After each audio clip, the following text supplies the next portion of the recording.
What's something that society generally accepts as normal, but when you think about it, it's actually very strange? Honestly, when you think about how most foods have been discovered, it's remarkable how we were able to eat anything. Take olives, for example. Raw, they're extremely bitter and almost completely inedible. Yet someone was like, you know what this needs? To be soaked in brine for days first. I mean, how many things did that guy put in brine first before he landed on olives? Or bread. It was discovered in Egypt in 8000 BC because they were brewing beer. The yeast from the beer was left out and in the heat rose and created sourdough. But for that to happen, we're talking leaving this paste out for days. And someone saying, yeah, I'll eat that. We store our dead. We line them up in neat little rows, in neat little boxes where it's cool. Why do we store our dead?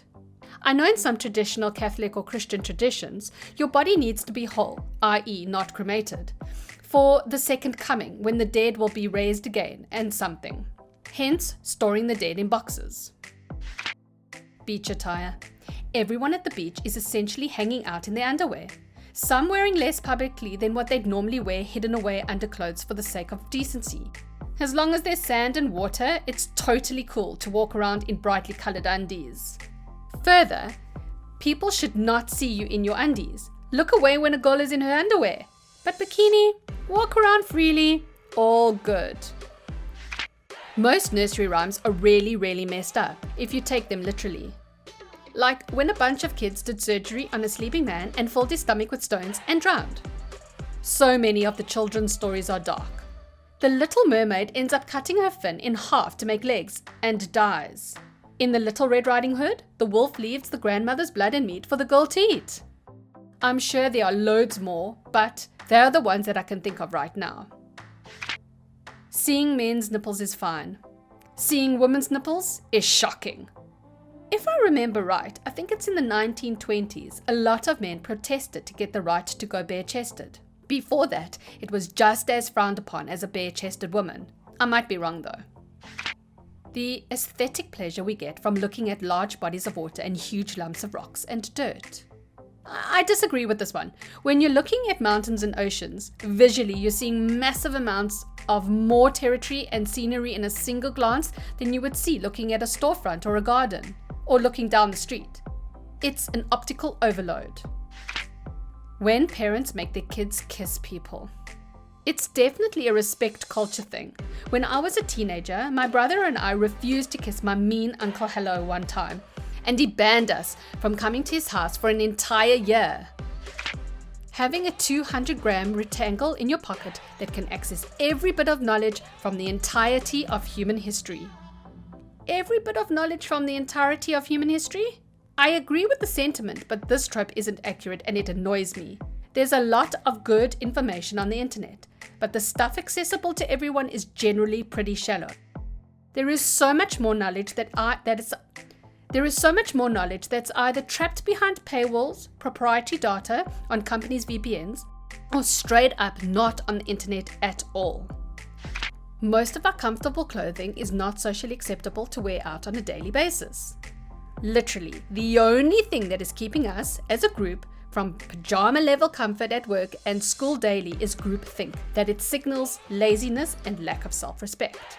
I dress nice for work, I do my makeup and make sure my clothes are clean and I look presentable and I enjoy it. You know what I enjoy more? Pajama-level comfort. Sign me up for that. When I see people wearing pajamas when going to the shops, I just feel envy that I don't have the confidence yet to do so. I hope I'm not alone on this. You know what? You dress really well. A female co-worker said this to me out of the blue recently, and it made my month. A female friend of mine told me I dress nicer than most of the guys she knows. I was a little dumbstruck because I'm a farm kid who became a welder miner.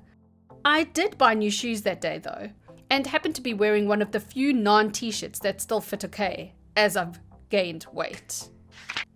Honey is regurgitated nectar from an insect. There was actually a theory that I read somewhere that our ability to find and consume honey helped us develop our brains because of its massively high caloric content.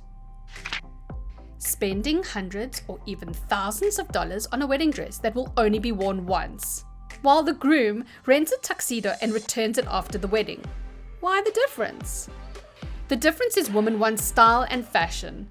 Men have a few choices for tuxedos, but mostly it's size. So a company can keep the standard tuxedo and rent them out over and over again. There is no standard wedding dress. A shop could not have a selection as small as what a tuxedo shop has and rent them out over and over again. Sleep. Oh man, I've done so many things that I need to stop doing things. Stay still and let my brain turn off all non-essential parts until I feel like doing things again. Imagine your body is like a computer. You don't want it running 24 hours a day or you'll burn it out. How alcohol is globally accepted. If you change alcohol for liquid drug, it becomes kind of weird. Examples. At the restaurant, the waiter asks us what kind of liquid drug we would like before our meal. At 16, my dad offered me my first liquid drug. When you receive guests, it's courtesy to offer them some liquid drug. Eric Weinstein made a good point about this. The weird phrase, drugs and alcohol, doesn't make sense. Alcohol is a drug. It's all just drugs. When he's having people over for some wine, he'll ask if they prefer red drugs or white drugs. The garter ceremony of any wedding. Like, here, let me remove this band, signifying your virginity with my teeth. Meanwhile, your grandfather cheers on in the background. The whole story is even stranger. It comes from the tradition of marriage being pretty much basically how to socially enable procreation. In ye old golden times, after a wedding, when the groom and bride were expected to consummate their marriage, the family would supervise to make sure the deed was done. And after people realized that, actually watching the couple consummate the marriage was a little overbearing, it morphed to the groom removing one of the more intimate parts of the bride's outfit while they're presumably humping like rabbits and throwing it to the crowd, who was still around waiting, just not watching. After the act was done, as proof that he'd been there, the tradition morphed into the garter removal happening during the reception because it became typical for the bride and groom to do their business after the reception rather than during it. I'd say drinking alcohol. Consuming a substance that lowers inhibitions and has such potential for damage and addiction seems to go against our self-preservation instincts. Animals consume alcohol too. In Eastern Europe where I live, you can see dead birds lying on the ground in November. The reason why is because they eat overripe berries which contain alcohol and fall on the ground, totally smashed, then they freeze to death at night. We have volunteers who pick drunken birds from the ground. Alcohol consumption is totally normal in our world. Clapping. You're effectively hitting your hand over and over to congratulate someone. Yet, if I hit any other part of my body, it's weird.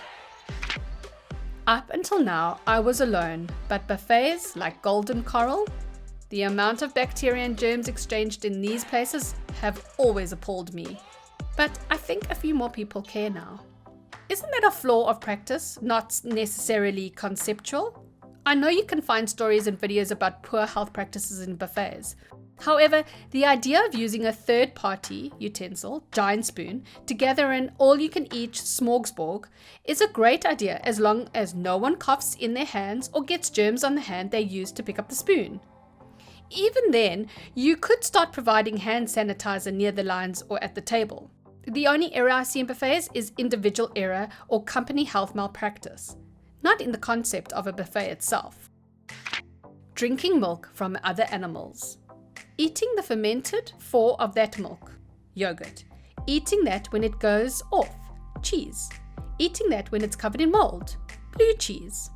Yeah, we eat moldy, gone off, fermented cow udder excretion. It's really strange when you think about it. Add to it, most people are horrified if someone besides a baby consumes human milk. It is okay if it comes from another animal, but abhorrent if it comes from a human. So bizarre. If you heard of an alien species and they used a device to portray a simulation of them killing each other for their entertainment, you would think they are crazy. Yet, we play shooter video games all the time for fun.